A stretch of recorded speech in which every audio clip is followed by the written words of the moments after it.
I know he swapped those numbers. I knew it was 1216. Better Call Saul!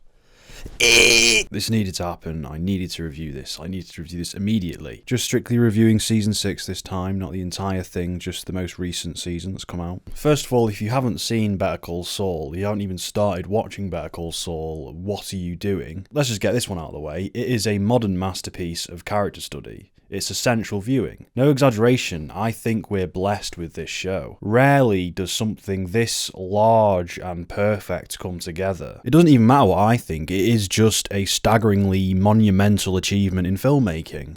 So why miss out on that? Why deprive yourself of that? It's kind of insane what Vince Gilligan has pulled off with this show. Like, I'm partially intimidated to review this. I don't know if I'll have the right words, I don't know if I'll be able to do it justice. I'm going to start this review off by pointing out a crucial detail about a lot of characters in both Better Call Saul and Breaking Bad, which is the fact that a lot of these characters are perfectionists and very intelligent. The way they conduct themselves and the way they orchestrate things in this show is very satisfying because they are so clever at what they do. They're meticulous and they obsess over every minor detail. They're always one step ahead of the curve and they pick up on things that we'd have never have thought about. And I think that this characteristic exhibited by a lot of the characters in these two shows is definitely most likely a self-insert from the director Vince Gilligan, who is himself a perfectionist. The evidence for that is in the meticulous way he crafts the storytelling of this show. The hands-on, delicate, detailed filmmaking, focusing in on every small detail, the minimalism, every little item has significance. It is genuinely a clever show. He is always one step ahead of the audience. The shots in this show are immaculately blocked to perfection, and it's not that it just looks pretty, but it actually services the thematic points of the show. It's extremely well integrated and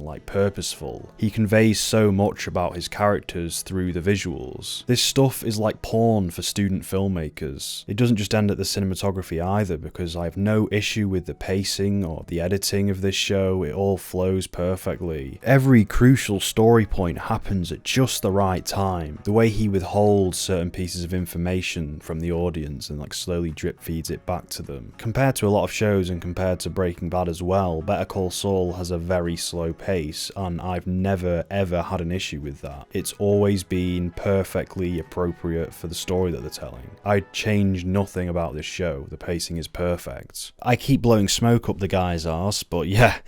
Because you're an insane, degenerate piece of filth, and you deserve to die. Breaking Bad I'm also a big fan of, and I thought that was 5 seasons of near perfection, and Better Call Saul is shaping up to be of similar standards. It might be a little too early to say because it is just fresh off the bat, but still. Back to that minimalism, one thing he always does is he focuses in on specific items, individual items that always turn out to have extreme significance on the plot. One episode will start with a 5-minute montage of extreme close-ups of a ruler being made, and then as the rest of the episode plays out, it'll slowly drip feed you context as to what this ruler, what its role is in the whole grand scheme of the plot. You'll start this episode where the fuck's Gus, what am I looking at a fucking ruler for? And then finally by the end of the episode you're oh, it's secretly the ruler that Lalo is going to use to kill Chuck. No, that doesn't add up at all, but the episode will just slowly give the audience more and more information to discern the thematic relevance of this particular item. This show loves to keep the audience in the dark and only reveal things at the very end of the episode. It is very clever and well done, but it also is a little bit annoying. At this point I've just seen so much Vince Gilligan content, and I've gotten used to all of his filmmaking techniques. I'm okay, maybe just clue us in on what the fuck this random item is now, Vince, please. But no, I'm not really complaining, but yeah, sometimes it just can be a little okay, where are you going with this? What you getting at, Vince? What is your point? But it is always these key individual items that hold so much thematic significance in the story. Right now I can just show you a whole bunch of images of random individual items, and for people who've seen these two shows, they'll have extreme thematic significance. For the people who are invested in these two shows, they'll have so much meaning. He is a very efficient visual storyteller. It's always just the precise, exact, bare minimum amount of information that he conveys to the audience. Just the right amount that's needed to get the themes and the plot across. chaos. Other than maybe El Camino, he never overindulges. The show, I mean at least this recent season, never felt bloated or like it overstayed its welcome. Now another major detail about Better Call Saul that kind of distinguishes itself from Breaking Bad is the fact that it is quite almost bluntly split into two very distinct halves. For me, there's always been Jimmy's story on one side and Mike's on the other. Jimmy's story inhabits the lawyer world and Mike's story inhabits the crime-riddled world. And there's always been this tonal disparity between these two worlds, and I actually always kind of thought that the show is a little bit uneven because of that. The lawyer world is a lot less dark when it comes to tone than the criminal world. The stakes are much lower and the issues are like of a completely different magnitude. Whereas over in Mike's story, you're dealing with the cartel and Gus Fring and some real dark shit that goes on in there. And again, I did find the show a little uneven because of that. But it was only until season 5 when I realised why the show was structured in this specific way. Because as we moved further towards the finale of the entire series, these two worlds started to converge on each other. We started to see more clearly the endgame plan of the show. It is essentially this slow integration of these two tones, these two plot lines. As Jimmy McGill slowly turns into Saul Goodman, he gradually gets worse as a person. There's this gradual ethical decline in his mind. That's not only present within the psyche of Jimmy McGill, but also within his world, like the exterior, everything exterior to him, as he becomes slowly more acquainted and more comfortable with doing darker things. I think in particular when he started interacting with Lalo, that was a big turning point. He kept just sinking to new lows. And just for that alone, I think Vince and the whole crew deserve so much like adulation for that. It's hard to tangibly describe, like I feel like a pretentious arsehole right now, but it is this immensely nuanced use of structuring in storytelling. If you line up all of the seasons, there's this very like smooth gradient of tone. It was far more whimsical in the first season and much more so a black comedy, but it gradually veered into this like dark crime drama, similar in tone to like season 5 of Breaking Bad. Like season 5 of Breaking Bad is a big step down in terms of tone from the other seasons. It got a lot darker towards the end. But throughout all of these tonal shifts, Better Call Saul always remained a non-binary show. It was never glued to one specific genre. It was always like a multicolored ocean of different styles and tones. As I was watching this latest season week to week, every episode my confidence in Vince Gilligan would just grow. My unwavering faith in this storyteller's ability just became more and more solid. I knew we were going to get a satisfying amount of closure to all of the narrative arcs. Just in case, I'll say spoilers now, spoilers for season 6 of Better Call Saul. We first had Nacho's death in episode 3, which very strongly resonated with me. I remember what I felt like at the time. It was perfectly bittersweet, it was sad. I'm glad that the show had the balls to kill a main character off this early on in the season. Like, it didn't waste any more time. His story was told. It was done, it was time to end, it didn't overstay its welcome. He went out in a way that was sad, but also just almost inevitable. It added a profound amount of weight to Nacho's whole story, the precise thing that storytelling deaths are supposed to provide. It was earned, it wasn't just for shock value, it had a deep emotional impact on the viewers. I've no complaints. And having him being able to tell the Salamancas what he truly thought about them was just a nice, again with the bittersweetness. That was like a very invigorating, almost like fuck you to these like horrible bastards that have put him under so much stress and pain. He got security for his dad and he got to tell these fucking horrible bastards what he really thought about them. For me, I was just really there in that scene. I was like, fucking give it to them, honestly. Because he has been living in fear of these people for all of these seasons, subservient, not being able to say anything, fucking censored. And he just got to unload all of that onto them. And you're sucking down on your jello night after night for the rest of your life. You think of me, you twisted fuck. I guess that's what people must have felt like when they were in Gone with the Wind and he said, frankly, my dear, I don't give a damn. Like, yeah, fuck you. Look at all the shit you've caused me in this whole fucking 4-hour boring movie. Fuck you, you stupid bitch. Listen, Buck Rogers, you don't belong here, so take this mechanical asshole and get it off my fucking street! Sorry about that. 4 weeks later, we were subjected to episode 7. Episode 7, which I think serves as the Ozymandias of Better Call Saul. For those of you who don't know, Ozymandias is the Breaking Bad episode in which Hank dies. And in this Better Call Saul episode, Howard is killed by Lalo. Howard? Howard, you need to leave.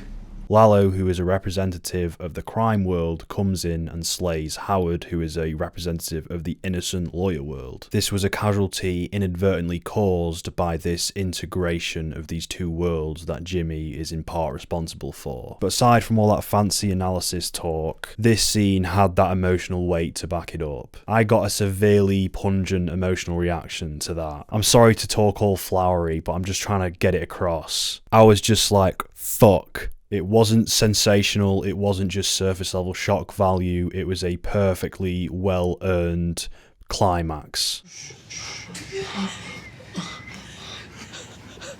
Okay. Let's talk.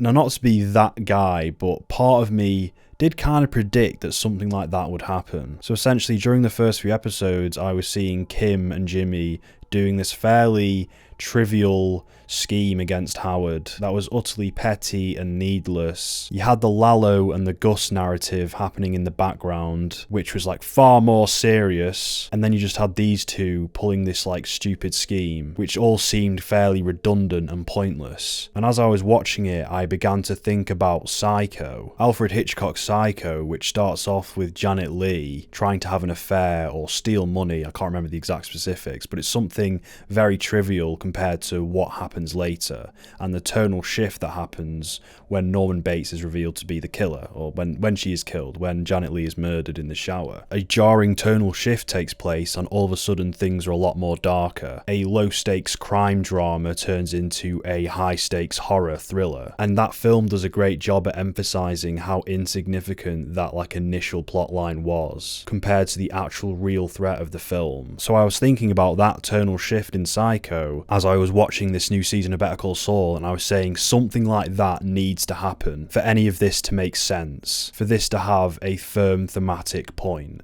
Because we're in season 6 and we're just seeing them doing like this stupid scheme, and we just had Lalo sat there in the background, and I was fucking overjoyed to see that that's where it was heading. The camera pans over to the newspaper that she's wrapped the money in. Right. And it's like, hey, that's what set this whole story in motion, and it doesn't matter anymore. Nope. The entire catalyst for the story, just meaningless. Yeah, and just we're completely on a whole different track now. We get the second candle flicker, and Lalo Salamanca walks in. Holy shit. I was watching it with my parents, and I remember my dad exclaiming, like, fucking hell, when he came in, when he saw that it was Lalo. Because we saw Jimmy's reaction before we saw who it was. You can't hide who you really are forever.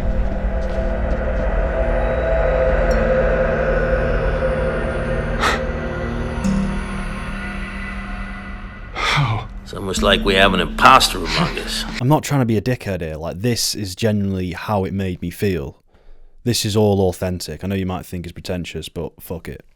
It's fucking real, buddy. You could also interpret the death of Howard as the death of Jimmy's legitimate lawyer side, like the final nail in the coffin for that. So yeah, that was the mid-season finale, and by that point I was like, okay, this is one of the best things I've seen all year. This is just a fucking gorgeous work of storytelling. And harkening back to the idea of this being the Ozymandias of Better Call Saul, I do see this penultimate moment as a sort of end to the show. Much like how that Breaking Bad episode where Hank died was the end of Breaking Bad, and what followed was a sort of epilogue. What followed this Better Call Saul episode was, in a lot of ways, the epilogue of the show. These are the ultimate consequences of all the choices and all of the actions of the main characters.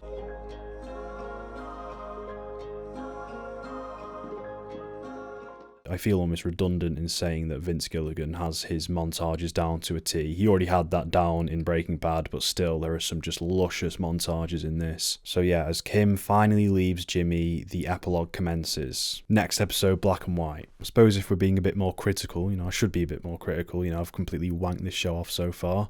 to the high heavens. There's definitely an argument to be made whether that time jump in episode 8 was a little abrupt. The Saul Goodman we see in Breaking Bad is a person who is comfortable with poisoning a child, so I didn't really quite think that of the Saul Goodman that we left off in the Better Call Saul episode. Kim's departure may have also seemed very abrupt, but I was completely fine with that. It made sense, it was inevitable. I think one of the lawyer characters in episode 8 says end of an era. That's a very symbolic line of dialogue. It is literally that. Hamlin McGill's over. That whole narrative arc is completely done with. I am most definitely going to commence a thorough rewatch of this show. I want to binge it all in its entirety and see the grand picture.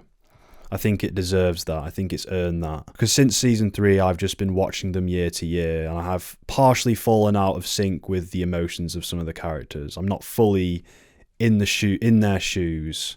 So I should get in the shoes! Kim, if you go down this road, you're gonna end up in hell. Episode 10 was fully focused around this exciting sting, which was a good change of pace for the show, after all of that heaviness we'd just been put through. I thought it was nice that it briefly went back to its more whimsical, fun roots of just pulling a stinger. It's just Vince Gilligan having some fun doing one last sting-centered episode. And again, the way it is visually conveyed is just so damn entertaining. One thing that I did take a little exception to in that episode was just when it got a little bit too silly. Is when the guy had slipped over and knocked himself out and Jimmy had to do this distraction. It just felt a little bit too goofy for me. I like to see smart characters getting out of situations in smart ways, and that felt just a bit silly.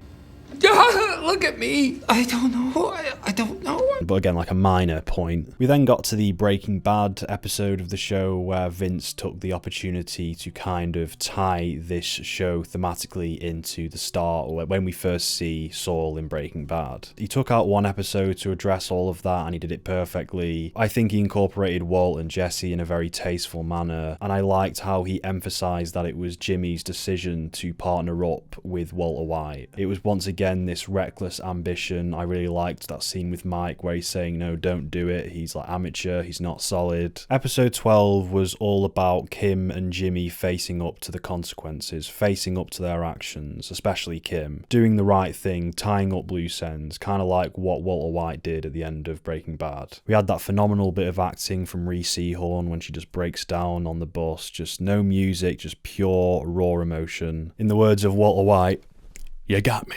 If you were going to cry at any piece of media this year, I'd have happily had you cry at that, because obviously it's all about my approval. I wouldn't respect you if you cried at Eddie dying in Stranger Things, but this is a cry-worthy moment. I'm not just talking about the dudes as well, just anyone. If you're crying at shit like fucking some cringy Rick and Morty meme, just what's wrong with you, man? Nah, to be fair, I'd go back on that. I wish they had sad violin music over that scene,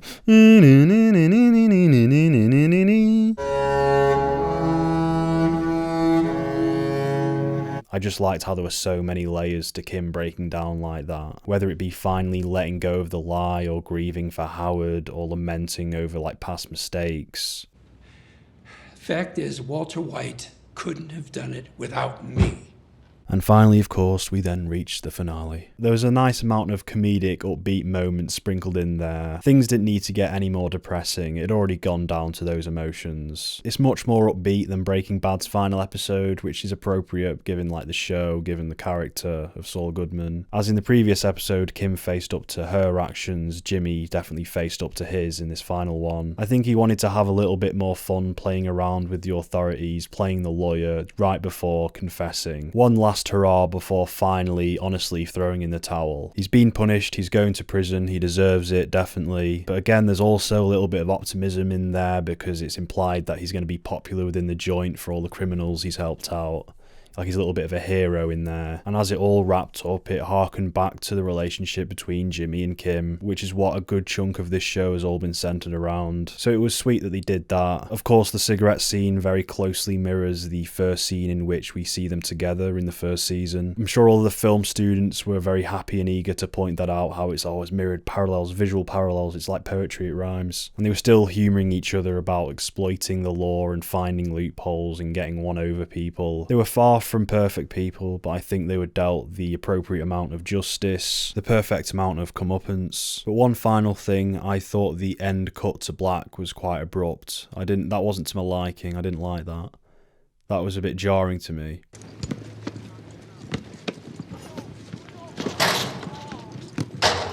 I'm being serious, that actually bothered me, like genuinely. I was like, what? What was that cut? That was a bit choppy. Just this weird, minute flaw that we're ending on now after me just wanking off this show for the last, I don't know, 15 minutes or whatever. We end on a negative after all of that. The cut to black, it just felt weird. I don't know. It was just too abrupt. I was like, oh, okay, hang on, it's over then. Fair enough. I'd be lying if I said it didn't bother me. Horn. So yeah, so all things considered, taking into account that cut at the end, I'd say it's a solid 6 out of 10 for this season overall. No, all in all, Better Call Saul is a staggeringly well-made piece of media. Like, absolutely impeccable storytelling. And I'd say that you have an obligation to watch it if you are in any which way remotely a storytelling enthusiast. It's too slow is not a good excuse. That is some pussy shit right there. It is the best instance of a spin-off from an already established piece of pop culture. It is the golden standard of prequels, and I'm gonna go and rewatch it now. Bye. Let's go and rewatch this bitch. Listen, Buck Rogers, you don't belong here. So take this mechanical asshole and get it off my fucking street.